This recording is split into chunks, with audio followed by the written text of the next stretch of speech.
Assalamualaikum warahmatullahi wabarakatuh.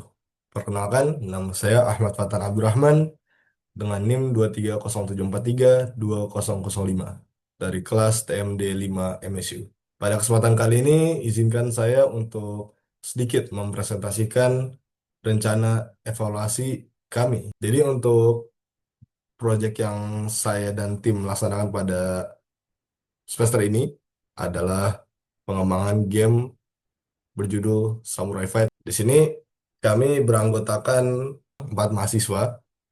Untuk saya sendiri di sini saya menjabat sebagai project manager dan 2D artist. Untuk project manager sendiri, saya bertugas untuk mengelola kinerja tim dari mulai menentukan tugas-tugas mereka pasnya di mana dan membuat timeline untuk project kita ke depannya. Dan sebagai 2D artist, saya bertugas untuk membuat berbagai macam aset 2D. Jadi untuk topik dari project kami, pertama dengan seperti saya yang tadi bilang, untuk judul judul project kami sendiri bernama pengembangan game Samurai Fight. Lalu untuk sumber masalah ini kami mendapatkan project ini kami lakukan dari industri bernama Agate. Lalu eh, mengapa sih kami mengambil project dari industri Agate ini? Karena pertama, game Samurai Fight ini memang berasal dari awalnya itu dari sebuah board game. Jadi belum ada versi digitalnya. Maka dari itu, Samurai Fight yang akan kami kembangkan ini merupakan adaptasi digital dari board game tersebut yang sebelumnya belum ada tersedia secara fisik gitu. Sehingga dengan kami membuat game ini secara digital, pemain memungkinkan untuk memainkan board game itu secara digital kapanpun dan dimanapun mereka berada gitu. Dan untuk desainnya sendiri, dari brief yang kami dapatkan, game ini memiliki tampilan 3D low poly bergaya klasik seperti PS1, jadi masih ada sedikit nostalgia, suasana nostalgianya. Dan sebenarnya teknisnya juga adalah permainan sederhana, tapi tetap menantang. Setelah riset yang kami lakukan dan pengalaman pribadi juga, kami melihat bahwa akses board game ini pada zaman ini khususnya lumayan terbatas karena cuman ada di beberapa tempat saja dan beberapa orang saja yang bisa mengakses ke dalam permainan tersebut. Semisal kayak di kafe, di komunitas-komunitas. Jadi orang-orang biasa itu tidak punya akses untuk memainkan gamenya. Nah, maka dari itu tujuan dari proyek kami ini adalah seperti yang tadi saya bilang tadi, mendigitalisasi board game dengan judul Samurai Fight. Dengan secara teknisnya itu kami ingin mengimplementasikan fungsi AI serta ditambahkan 3D model animation yang nantinya pemain bisa memainkan game ini di platform Windows. Kita langsung lanjut aja ke bagian evaluasi strategi kita yang setelah kami buat. Pertama untuk introduksi itu sendiri, kami rasa alasan dibutuhkannya evaluasi ini adalah pertama untuk menilai efektivitas implementasi fitur game yang kami terapkan pada game ini. Pertama kan tadi kami ingin mengimplementasikan fungsi AI-nya, terus gameplaynya sendiri, serta UI yang menggunakan 2D, gabungan antara 2D dan 3D asset. Lalu tentunya kami juga perlu mengukur kinerja individu dalam tim, karena dalam proyek ini kan kita pasti nggak bekerja sendiri, itu harus berbarengan untuk membuat proyeknya itu maksimal, agar kedepannya mungkin kalau ada kesalahan itu tidak terulang lagi gitu. Kenapa perlu diadakan evaluasi adalah karena kita ingin mengidentifikasi masalah teknis selama proses produksi utamanya dan menyediakan dasar pengambilan keputusan untuk perbaikan dan pengembangan selanjutnya. Nah, dari masalah-masalah yang kita telah evaluasi ini menghasilkan semacam dokumentasi gitu yang bisa membantu kita untuk membuat keputusan untuk ke depannya.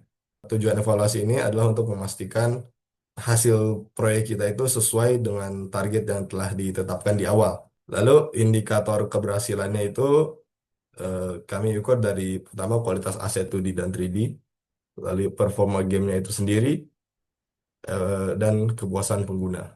Adapun metode yang kami gunakan untuk mengevaluasi keseluruhan proyek ini adalah pertama kita menggunakan observasi, playtesting atau pengujian, wawancara pada pemain, dan laporan akhir.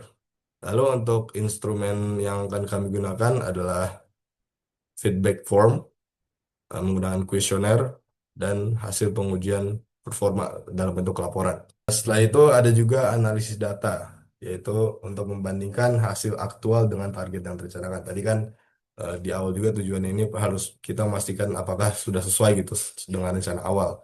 Jadi maka dari situ kita melakukan analisis data gitu. Lalu setelah kita mendapatkan feedback-feedback dari hasil pengujian ini dan kami akhirnya bisa melakukan revisi dan update build pada game yang kami sedang kembangkan gitu. Lalu untuk kedua yaitu persyaratan, karena kami menggunakan metode GDLC atau Game Development Life Cycle pada proyek kami pada semester ini, maka evaluasi itu akan dilaksanakan di akhir pada setiap fase GDLC ini, dari mulai inisiasi, praproduksi, produksi, pengujian, dan versi beta, dan terakhir rilis. Ini initiation, kami akan mengevaluasi pembagian tugasnya, terus pemahaman brief pada setiap tim kita. Lalu di praproduksi adalah kita akan mengevaluasi ulang desain awal, konsep art, dan game versi awal yang kami kembangkan. Dan di produksi eh, ada juga kita perlu mengevaluasi pada tahapan integrasi aset, yaitu mengintegrasikan audionya, aset 2D, aset 3D, dan lain-lain. Dan kita juga akan berencana untuk mengevaluasi pada tahap pengujian versi beta dan versi internalnya gitu. Biar kita ke depannya jika melakukan proyek serupa nih, kita dapat memahami lebih dalam gitu bagaimana cara yang benar untuk melakukan pengujian. Dan rilis itu gunanya untuk memvalidasi kualitas final build dan laporan akhir proyek. Apa saja yang diukur? Yang diukur pertama di sini inisiasi, ada peran tim, jadwal, kemudian teman brief. Di praproduksi ada kualitas konsep art dan prototype. Produksi ada kualitas aset dan sistem mekanisme gameplaynya. Testing itu kami akan aspek yang diukur itu usability dan functionality testingnya. Versi beta kita evaluasi dari feedback pengguna, dan rilis itu kita akan mengevaluasi dari kualitas boot game dan laporan proyek. Dari aspek yang diukur ini, data-datanya tentunya harus divalidasi dong.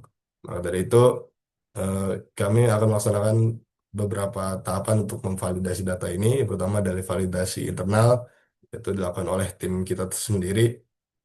Lalu validasi eksternal dilakukan mungkin oleh mentor dari Agati sendiri atau dosen.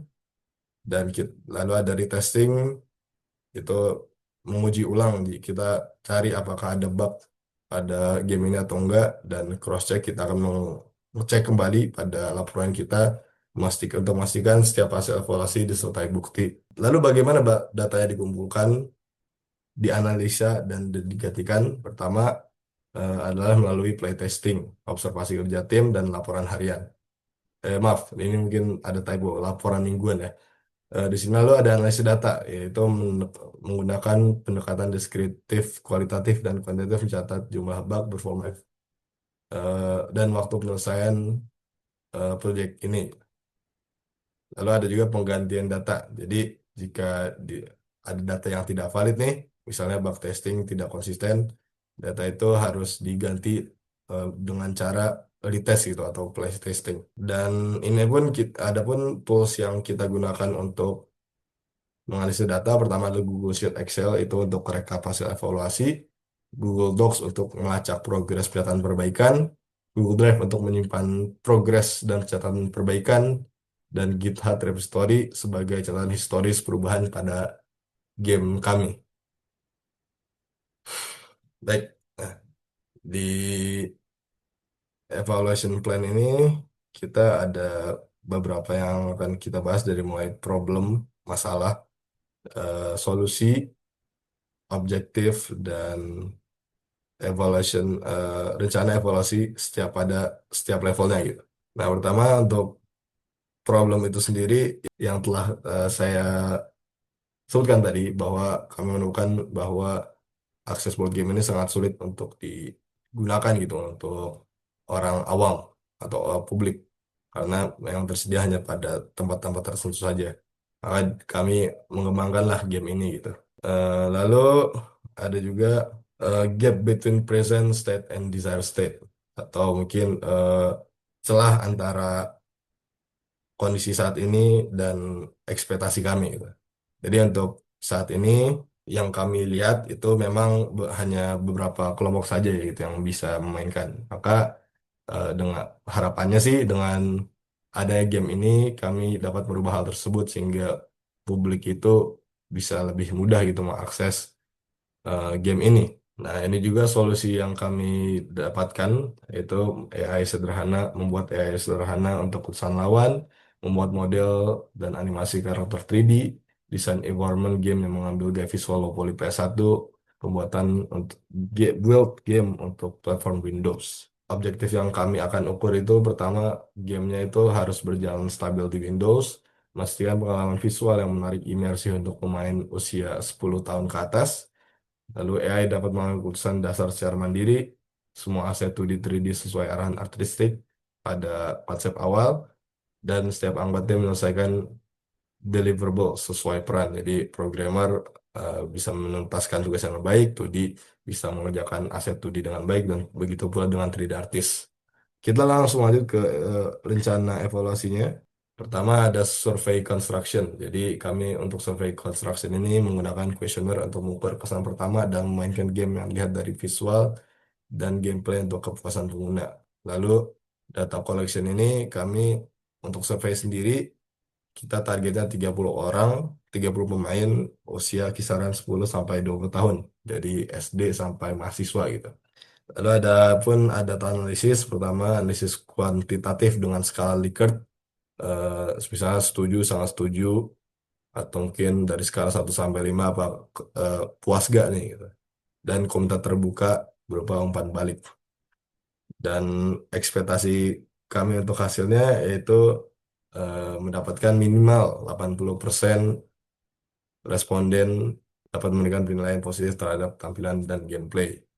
Dan terakhir laporan itu akan disajikan dalam bentuk grafik batang dan diagram lingkaran. Level 2 knowledge yaitu kita akan membuat kuis singkat tentang game ini yang akan dicobakan kepada pemain, dan ini juga bakal gabung nih dengan kuesioner pertama. Lalu ada data collection dilakukan ya tadi setelah game, dan data analis itu untuk melihat pemahaman pemain dalam jawab tes dan mainkan gamenya gitu. Ekspektasi kami untuk hasilnya itu jadi pemain yang mencoba game kami dapat memahami dengan baik aturan yang ada di dalam game. Lalu ada reporting resultnya itu kami akan melakukan dokumentasi ringkasan peningkatan pemahaman dalam laporan proyek. Level 3 performance yaitu pertama kita akan mengobservasi dan mencatat perilaku pemain ketika bermain, apakah mereka gampang kebingungan, sering nanya, dan lain-lain. Lalu ya tadi menganalisa perilaku pemain, melihat berapa baik pemain memahami mekanisme dan aturan game, dan ekspektasi kami yaitu adalah untuk mampu memahami mekanisme game dengan mudah. Dan terakhir ada level 4 impact, yaitu analisis dampak proyek terhadap ketertarikan pengguna untuk mainkan game lagi dalam masa pengujian gitu. Jadi kita mungkin akan menanyakan sedikit pada pemain apakah game ini menarik bagi dia dan apakah mereka tertarik untuk memainkannya lagi. Lalu ada survei dan wawancara setelah pengujian. Dan untuk data analisis ini kami akan mengamati jumlah presentasi pemain yang menyukai game ini dan merekomendasinya ke orang lain. Jadi bukan dia doang, tapi apakah game ini bisa mempengaruhi orang lain juga gitu. Harapannya sih minimal ada 70% pemain menunjukkan minat untuk bermain ulang game ini serta merekomendasikannya kepada teman-temannya. Dan reporting resultnya itu pada laporan akhir yang merangkum feedback dari pemain untuk meningkatkan kualitas game. Sekian, wassalamualaikum warahmatullahi wabarakatuh.